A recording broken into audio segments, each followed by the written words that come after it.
Hey, everybody, this is Ben here, and today's episode has been brought to you by Anchor. Looking for a great way to start your own podcast? Use Anchor. Anchor is the easiest way to make a podcast. Anchor gives you everything you need in one place for free, which you can use right from your phone or your computer. Creation tools allow you to record and edit your podcast, so it sounds great. And they'll even distribute your podcast for you so it can be heard everywhere, like Spotify, Apple Podcasts, Google's Podcasts, and so many more. So you can easily even make money from your podcast with no minimum listenership. So, like I said before, either go to the app on any of the app stores, search up Anchor, or go to anchor.fm and get started today. All right, let's get started.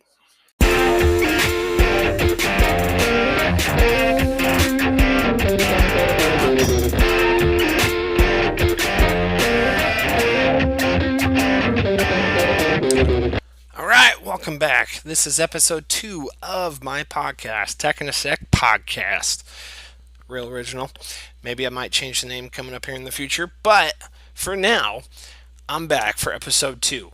If you were not here for the first episode, I talked about all of the new stuff that Apple is bringing out for their devices related to education. That episode was called Did You Bring Your Apple to Class? So if you want to hear that one again, you can either go to my blog, which is called Tech in a Sec for Classrooms.weebly.com, or go to SoundCloud.com and just look me up as Benjamin Feight, Feight. And again, if you don't remember from the first episode, I am a third grade teacher. I have taught in an elementary classroom, third and fourth grade, for going on 8 years now, which makes me feel old, considering the fact that I just had my birthday yesterday. So, I'm coming to you live the day after my birthday. But anyways, for today's episode, what I wanted to try and bring back, I was thinking what would be a good topic for episode number 2. And I was looking over my blog posts, and I found one that I did when I was going through the University of Northern Iowa for my master's degree in instructional technology. And this blog post was all about how to start a technology revolution in your school district. Kind of thinking along the lines, I've had a lot of people in the past, in my 7 years of teaching, my prior 7 years of teaching, kind of come up to me because I was always the one who was, super interested in computers and kind of looking at how can I take that passion and help introduce it to younger kids, especially since they're our future generation, and kind of help them learn how to use technology more efficiently and more appropriately. Because especially when you get into like middle school, high school age, those of you middle school, high school teachers, you could probably count all the times of all the Snapchats gone wrong, all of the other text messages, different things between students that you didn't want to go. So basically, bringing it back, what I talked about in this podcast, or in this blog post, in this blog post that I had, was what are some helpful tips that you would want to take to kind of help use some technology in your classroom, or possibly start something even bigger. Like for the district that I work for, we are actually going to a one-to-one. And if you don't know what that means, that basically means that each student in our district will be able to have a device for themselves. Now, in an elementary setting, they don't get to take them home. Okay?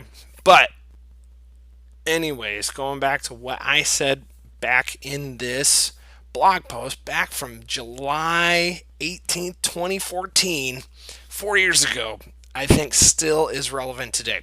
So let's get started. Okay. Way back when I was talking, I was trying to think of what would be the basic way of how I got started. So step 1, when I wanted to start using some computers in my classroom, this is the biggest problem that a lot of new teachers, or teachers in general, kind of do. If they're super passionate about what they do, they want to try and take on the whole world. And again, like I said before, as a first year teacher 7 years ago, that was my goal. I wanted to kind of conquer the world. I wanted to help every student. I wanted to, build a passion for learning within all of them. I wanted to even help all of the parents and family members because that's just kind of my mentality. But over the 7 years, I've learned, you can't take on the whole world, or as they might have said in the past, Rome was not built in a day. You got to build it over time. You got to take pieces, lay that foundation. It's just like classroom expectations at the beginning of the year. You got to set the classroom rules or expectations, whatever you want to call it, for that good first chunk of the year if you're going to have that good solid foundation for the rest. So what I usually tell people is with regards to technology is just pick one concept, one app even. Like if you're brand new to Google Drive, just pick say Google Docs. Take one topic or one concept, one app, and take a full month and focus your skills and time on that one thing so it's less daunting and becomes more fun. Because when you get to working with kids, especially as I have, the worst feeling is you stand up there and you're like, I don't know. I mean, it's good to be honest with the kids, but again, if you're trying to teach them something, you want to have kind of a heads up before you actually jump in. Okay? So just pick one concept. Second thing, don't be afraid to mess up. Okay? That's one of the biggest things, especially why I kind of like working with elementary kids, is they can see through all, like if you're trying to play a game with them, they see right through all of that. Okay? So it's better just to be honest with them from the beginning. Okay? Don't be afraid to mess up. I mean, I can count so many times in the past, like even when I first used Google Docs for the very first time with my kids, I didn't know all the features. I had some kids in a district I used to work for who they were technology wizards. So I'm getting up there and they're like, "Oh, can you do this with Google Docs? Can you do that with Google Docs?" And I'm like, I can show you this." Like, I can show you how to change the font. Okay? I mean, it's okay because they saw that I was being totally honest with them and they were like, "Oh, well, did you know you can actually do this?" And I learned from them. I mean, that's a teachable moment right there, is showing the kids that you're vulnerable enough to learn. I mean, you're learning on the spot too. You don't have to know everything. Like I said before in step 1, just take a small chunk and master that. Because again, the kids will be there to help you, possibly even teach you some new things too that you didn't even know in the beginning. But it'll be super helpful if you can help them with that first part of that skill. Step 3, don't be afraid to ask for help. Like I said before, I mean, if you have really awesome kids to work with, they might be able to even teach you some things. Okay? Or go ask a colleague, ask a staff member. Heck, email me. I don't care. Okay? I'd be more than happy to help you. Okay? But a true teacher helps not just their students, but all people. So make some connections with some experts who've done it before.